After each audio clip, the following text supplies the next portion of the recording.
Bismillahirrahmanirrahim. Assalamualaikum warahmatullahi wabarakatuh. Bismillahirrahmanirrahim. Hausamin wa darsamin. Bismillahirrahmanirrahim. Samhosabarhudin. Biwasilati Asyik Muhammad Abdul Ghufran Al-Bandani radhiyallahu an al-Fatihah. A'udzubillahi minasyaitonir Bismillahirrahmanirrahim. Terima kasih Pak Imron. Memang pembahasan pada malam kali ini sangat menarik ya. Jadi pengalaman saya waktu ziarah dan pada saat ini memang banyak fenomena atau kejadian makam-makam yang benar-benar wali asli Nusantara Pak Imron. Itu dirubah namanya bahkan asal usulnya Pak Imron. Termasuk ya kemarin kita ini kejadian nyata ya. Salah satunya kita kemarin alhamdulillah diajak guru kita Abuya Mama Ghufran Al-Bandani napak tilas di petilasannya Syekh Siti Jenar. Nah Syekh Siti Jenar ini sejarah yang asli di Sirah Wali Songo di kitabnya Abah Ghufran ini itu bahwasanya putranya Sunan Gunung Jati. Tetapi yang beredar itu dari Baghdad atau Timur Tengah. Nah, ini dari satu wali dulu ya. Terus kemudian saya pas dulu kan pernah buka sedikit itu Pak ya, pas di sini buka Sirah Wali Songo itu pas tentang Syekh Siti Jenar bahwasanya termasuk tirakatnya beliau itu tidurnya cuma 3 menit Pak. Jadi kalau orang pada saat ini nggak ada yang kuat, berat, dan ibadahnya itu selama 24 jam memang untuk ibadah. Nah, sedangkan cerita yang beredar itu kan banyak cerita yang tidak benar ya, dalam arti menyudutkan atau memutarbalikkan fakta bahwasanya Syekh Siti Jenar itu aliran sesat. Nah ini kan salah kaprah, ini harus diluruskan sejarah seperti ini bahwasanya salah satu Syekh Siti Jenar itu keturunan asli Nusantara, berarti kan buyutnya Prabu Siliwangi Pak ya, Pak Imron ya, karena putra daripada Sunan Gunung Jati dan itu salah satunya. Kemudian ada lagi Pak, kalau yang arah perbatasan Jepara, arah Pati ya Pak, ini yang daerah saya dulu aja.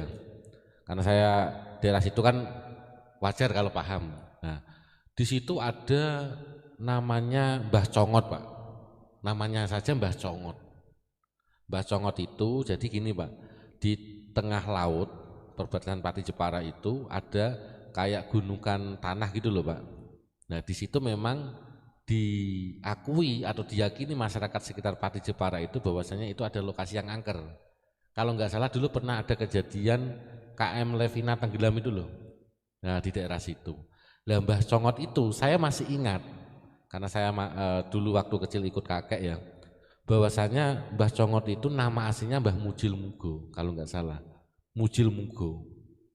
Lah di samping atau di depan musola peninggalan leluhur itu Mbah itu ada sumur tua Pak. Itu ceritanya sumbernya tembus sampai ke Congot itu. Nah kok bisa kemarin itu saya melihat postingan di Facebook atau di mana itu namanya diganti nama Habib Abu Bakar Assegaf. Tuh, ini ketemunya dari mana kan gitu Pak Imron ya. Terus ada lagi di Pulau Panjang, ini harus kami sampaikan. Di Pulau Panjang Jepara itu tahun 2010 itu bahwasanya wali yang bertempat di situ Pak itu zaman kerajaan Panjalu Pak. Kok bisa diganti Syekh Abu Bakar Al-Ba'lawi. Ini sudah menyesatkan ya kan. Ada lagi yang baru di Holi 2 tahun ini Pak. Itu di daerah Jogja. Lokasinya di atas perbukitan. Itu namanya saja itu Raden Jati Kusumo. Raden Jati Kusumo itu kan Jawa Tulen Pak. Raden Jati Kusumo kok bisa diganti Habib Husain bin Toha bin Yahya. Nah ini ketemunya di mana ini? Ini harus kita ungkap sejarah seperti ini, jangan sampai ibaratnya kita asli putra pribumi ya kan, leluhur kita yang berjuang di pribumi ini, mosok leluhur kita diganti kita diam saja. Nah, kita menjaga marwah leluhur kita di mana? Terus ada lagi Pak, di Semarang itu ada beberapa. Salah satunya namanya saja Mbah Singo Barong. jenenge wae Singobarong. Ini berarti kan Jawa Tulen ya. Singobarong berarti kalau dalam di kerajaan itu bagian ahli perang, Pak. Ya kan? Ya kayak sejenis itu ya. Kok bisa diganti namanya Habib Toha bin Yahya. Nah, termasuk Pangeran Terboyo. Ini juga diganti lagi Pak Imron. Jadi intinya banyak sejarah yang sudah diganti nama Timur Tengah atau Arab. Tadi yang disampaikan Pak Imron ini kan sebenarnya ada kata kunci Pak Imron ya. Kata kunci dan itu sangat sederhana. Kalau misalkan ada makam-makam wali di daerah-daerah, saya mengatakan daerah karena memang banyak wali-wali yang ngumpet Pak Imron ya. Dan biasanya itu kebanyakan kalau misalkan ada nama Ki Ageng, ya kan?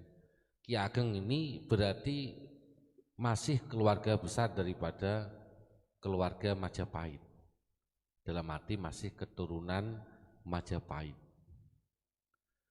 Kemudian ada nama Raden dan Pangeran. Ini juga sama ya. Nah, pada saat ini termasuk di Nganjuk itu ada Ki Ageng Natas Angin. Namanya saja kan Ki Ageng Natas Angin karena wali itu kan ada yang memegang alam kalau kita ngaji sama Abuya. Ada yang bagian jaga laut, jaga gunung, termasuk jaga angin. Nah, ini di Nganjuk itu kok bisa diganti Al-Atos. Padahal itu kan asli Nusantara. Nah, ini kejadian-kejadian seperti ini kalau saran saya pribadi ya sebagai kita itu warga pribumi asli Nusantara, harusnya kalau misalkan menanyakan makam di daerah mungkin yang belum paham sejarah, lebih baik tanyalah kepada orang yang asli Nusantara. Beliau tadi sampaikan terkait dengan dokumen ya, mungkin dikira dokumen sejarah kewalian Nusantara atau kerajaan-kerajaan yang ada di Nusantara ini sudah hilang. Padahal tidak, tetap ada terah turun-temurun yang membawa kitab-kitab atau terkait dengan sejarah kerajaan atau sejarah dengan Wali Songo. Ini pasti, saya yakin akan bermunculan satu persatu termasuk kitab-kitab kuno yang mana itu menunjukkan sejarah keaslian perjuangan daripada wali-wali yang ada di Nusantara. Beliau tadi juga menyebut termasuk yang menjaga, yang berjuang di Timur Tengah itu adalah ulama-ulama Nusantara. Nah, kemarin saya dapat informasi salah satu teman Abuya Mama Gufron Al-Bantani waktu mondok di Abuya Mama Armin, saya sempat tercengang bahwasanya kemerdekaan Brunei Darussalam, itu informasi dari Pak Pri ya, itu tokoh di belakang layar ternyata adalah Abuya Mama Armin Al-Bantani, guru daripada Abuya Mama Gufron.